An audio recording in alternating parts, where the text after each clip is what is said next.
আমার সমস্ত দর্শক বন্ধুদের জানাই জয় যিশু। আশা করি আপনারা পিতা পুত্র পবিত্র আত্মার নামেতে সুস্থ এবং স্বাভাবিক আছেন। আপনারা এই মুহূর্তে সুজাতা মাইতি ইউটিউব চ্যানেলের সাথে আছেন।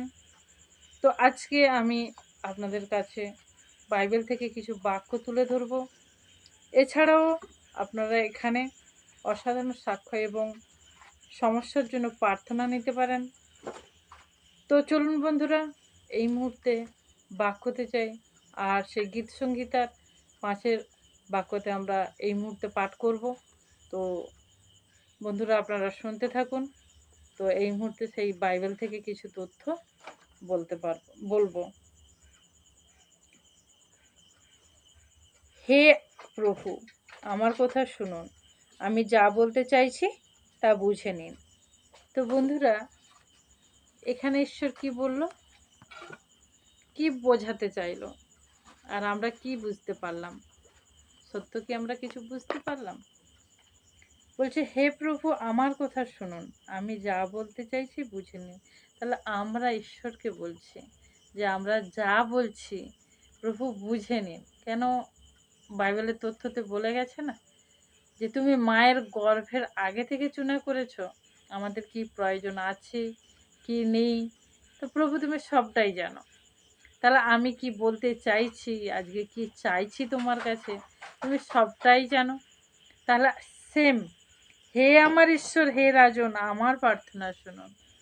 তাহলে হে রাজন, তাহলে আমাদের রাজনটা কি আছে? সেই ঈশ্বরের পুত্র যিশু প্রভু। আজকে আমরা তার কাছে চাইবো, পিতার কাছে চাইবো যিশুর নামে, যাতে আমরা মুক্ত হতে পারি। আমরা প্রার্থনা করব যাতে আমরা সুস্থ থাকতে পারি, যাতে আমরা হার একটা ভাই বোনকে এই সুসমাচার বলতে পারি। আমরা সে প্রার্থনা করব, যেখানে পীড়িত ভাই বোনেরা পড়ে আছে তাদের জন্য আমরা চাইতে পারবো যিশু প্রভুর কাছে। আমরা এই প্রার্থনা করতে পারি ঈশ্বরের কাছে, যারা এখনো ঈশ্বরকে জানে না তারা যেন সঠিক রূপে জানতে পারে। তো এই জন্য বলছে, হে প্রভু, প্রতিদিন সকালে আপনার সামনে আমার নৈবেদ্য রাখি এবং আপনার সাহায্য প্রার্থনা করি। প্রতিদিন সকালে আপনি আমার প্রার্থনা শোনেন। তাহলে প্রভু এখানে বলে গেছে যে আজকে আমরা প্রভু যিশুর কাছে যে প্রার্থনা করি, নিশ্চয়ই প্রভু যিশু শোনে। তো না শুনলে প্রভু, তো আমাদের বন্ধুরা সাক্ষ্য কেমন করে হয়? তাহলে আমাদের কথা শোনে বলেই তো বন্ধুরা আমাদের সাক্ষ্য হয়। এই জন্য গীত সঙ্গীতার 4 অধ্যায়ে একটু যাব। কি বলছে? হে আমার ধার্মিকতার ঈশ্বর, যখন আমি আপনার কাছে প্রার্থনা করি আমার ডাকে সাড়া দেবেন। তাহলে এখানে বন্ধুরা কি বলছে? যে আমার ধার্মিকতার ঈশ্বর। তাহলে আমার ধার্মিকতার ঈশ্বর কে? সেই একমাত্র যিশু প্রভু। কি আমরা যেমনভাবেই ডাকি না কেন, যেমনভাবেই বলি না কেন বন্ধুরা, আমাদের ডাকে ঠিক সাড়া দেয়। তো তাই জন্য বন্ধুরা আমাদের সাক্ষ্য হয় না, আমাদের ঈশ্বরের মহিমা করতে পারি, আমাদের গৌরব ঈশ্বরে করতে পারি, প্রশংসা করতে পারি। এই জন্য এখানে কি বলছে? আমার প্রার্থনা শুনুন, আমার প্রতি সদয় হন, সংকট থেকে আমায় পরিত্রাণ দিন। তাহলে আজকে আমার প্রার্থনা শুনবে কে? শুনবে কোনো মনুষ্য না বন্ধুরা, আমার ঈশ্বর শুনবে। কি বলেছে এখানে? সংকট থেকে আমায় পরিত্রাণ দিন। আমরা যত বড়ই সংকটে পড়ি না, যত বড়ই আমাদের তুফান আসুক, যতই আমাদের আঁধি আসুক, তাহলে আমাদের মুক্ত কে করবে?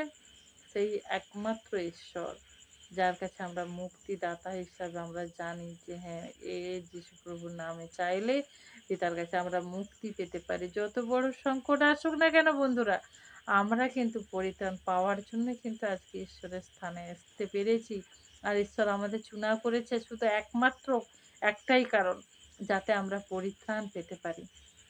তো বন্ধুরা এই কারণে বলছে, হে মানব সন্তানগণ, আর কতদিন তোমরা আমার বিরুদ্ধে মন্দ কথা বলতে থাকবে? তাহলে আজকে আমরা মন্দ মন্দ কথা বলি না? তো বন্ধুরা সত্য তো, আমরা আজকে অনেক কটু কথা বলি, তারপরে অনেক কি আমরা চাই, আমরা বলি হ্যাঁ প্রভু যিশুর কাছে চাইলে কিছু পাওয়া যায়, কিন্তু আমরা যখন এসে চাই কিন্তু যখন পাই না, তখন কি বলে? ওদের যিশুতে গেলাম কিন্তু কিছু পাই না। এমনটা আমরা কি মন্দ তাড়না করতে থাকি, নিন্দা করতে থাকি। তো হ্যাঁ বন্ধুরা, আমরা কেমন করে ডাকলাম, আমরা সে চেক তো করিনি। এই জন্য মথির ৫-৩ কি বলে গেছে বন্ধুরা, নত নম্র যাহারা স্বর্গরাজ্য তাহাদেরই। তাহলে আজকে আমরা কি সত্য ঈশ্বরে এসে এখনো নত হতে পেরেছি বন্ধুরা? এখনো নত হতে পারছি না। তাহলে আমরা কি করে আশা করি এত কিছু আমাদের ঈশ্বরের কাছে? আমাদের ঈশ্বরের কাছে যখন পাওনা না পাই, তখন আমরা কি করি না, নিন্দা তাড়না করি। আর এই কারণে কি আমাদের প্রভু যিশুর কাছ থেকে আমরা সরেও চলে যাই। তাহলে বন্ধুরা, আমরা নিজেরা কি চেক হয়েছি যে আমরা নিজেরা কি নতনম্র হতে পেরেছি? এটা কি আমরা ভাবি? কোনোদিন ভাবি না। এই জন্য বন্ধুরা, এখানে বাইবেলের তথ্যতে কি বলে গেছে না, এব্রিয় 4:12 বাক্যতে লিখে গেছে, ঈশ্বরের বাক্য জীবন্ত ও কার্য সাধক হিসাবে ব্যবহার করতে বলেছে। তাহলে বন্ধুরা, আজকে কি আমরা সেই ঈশ্বরের বাক্যকে কার্যকারী বলতে মনে করি? কি মনে করি? যে হ্যাঁ, বাইবেলে লেখা আছে, কিন্তু আমাদের জীবনে কাজ হলে তবে তো বন্ধুরা আমরা ভাববো। কিন্তু হ্যাঁ বন্ধুরা, আমাদের জীবনে কাজ হয় কখন হবে? যখন আমরা নিজেকে ঈশ্বরের চরণে সমর্পণ অর্পণ করব। আমরা নিজেদের দিকে যখন মনে করি যে হ্যাঁ, আমরা ঊর্ধ্বে উঠে গেছি, কিন্তু না, আমরা নত আছি, আমরা সেই ঈশ্বরের পদতলে আছি। তখনই বন্ধুরা, যখন আমরা নিজেকে নত করতে পারবো, তখনই আমরা ঈশ্বরের কার্য দেখতে পাবো। এই জন্য বন্ধুরা, কি বলে গেছে গীত সংহিতা 34:5 বাক্যতে, যে সাহায্যের জন্য ঈশ্বরের দিকে চাও, তিনি তোমায় গ্রহণ করবেন, লজ্জিত হয় না। তাহলে আমাদের কার কাছে সাহায্য চাইতে বলেছে? সেই প্রভু যিশুর কাছে। তাহলে সাহায্য যদি চাই, আমরা পাবো না পাবো না বন্ধুরা? অবশ্যই আমরা পাবো। কেন বন্ধুরা? আজকে আমাদের জন্য, আমাদের শুধুমাত্র আমাদের জন্য ওই যিশু প্রভুকে ক্রুশে উঠতে হয়েছিল। না যদি উঠতো, আজকে কি আমরা সত্যি পরিত্রাণ পেতাম? তাহলে সেই যিশু প্রভুকে আমরা কত তাড়না করেছি, কত নিন্দা করেছি। তাহলে আজকে বন্ধুরা, সেই যিশুকে গ্রহণ করে যদি আমরা সুন্দর থাকি, তো বন্ধুরা আবার কিভাবে আমরা সরে যেতে পারি?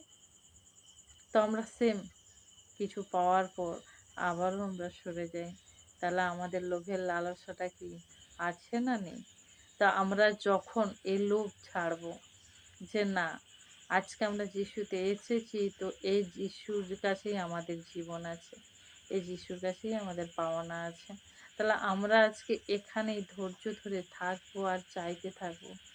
ঈশ্বর তো দিবেই। কেন? মথিতে বলে গেছে, সাথে সাথে যাচ্ছা করো দেয়া যাইবে, অন্বেষণ করো পাইবে, দ্বারে আঘাত করো তোমার জন্য দ্বার খুলে দেওয়া যাবে। তাহলে আজকে সত্য কি এ বাইবেলের কথা মিথ্যে? না বন্ধুরা, এ বাইবেলের কথা সত্য। আমরা যাচ্ছা করব, আমরা প্রভু যিশুর কাছে চাইতে থাকবো, মন খুলে চাইবো। তাহলে সেই মন খুলে যখন আমরা চাইতে থাকবো, সত্য ঈশ্বরের কাছে জীবন পাবো। আমরা যখন যেটা যার জন্য চাইবো, যেন তার জন্যই পরমেশ্বর পিতা উজাড় করে তোমাদের ঢেলে দেবে। যদি আমাদের এই বিশ্বাস থাকে, তাহলে আজকে মন প্রাণ দিয়ে প্রার্থনা করতে থাকো বন্ধুরা। আমাদের সেই প্রার্থনাতেই জীবন আছে, ঈশ্বরের কাছে চাওয়াতে আমাদের জীবন আছে।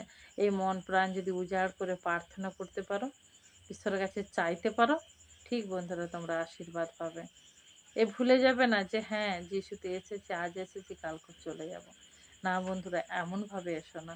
তোমরা সত্য ঈশ্বরের কাছে এ মন নিয়ে আসো, যাতে আমরা ঈশ্বরের কাছেই এই জীবনকে সমর্পণ অর্পণ করতে পারি।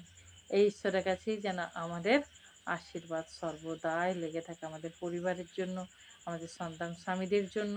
আমরা যেন ঈশ্বরের কাছে এইরূপভাবে প্রার্থনা, আমাদের পাড়া প্রতিবেশীর জন্য, আমাদের এই ক্যালেশিয়া ভাই বোনদের জন্য, আমরা যেন প্রত্যেকের জন্য চাইতে পারি বন্ধুরা। ঈশ্বরের কাছে সেই সামর্থ্য, ঈশ্বরের কাছে সে পাওনা আমরা সর্বদাই বলতে থাকি। কিন্তু বন্ধুরা, আমাদের ঈশ্বর দেনেবালা ঈশ্বর আছে, রাজকীয় রাজবর্গ আছে, রাজারই সন্তানই আছে আমরা, আমরা দাসী আছি। আমরা সত্য ঈশ্বরের কাছে যা চাইব তাই পাওনা পাই।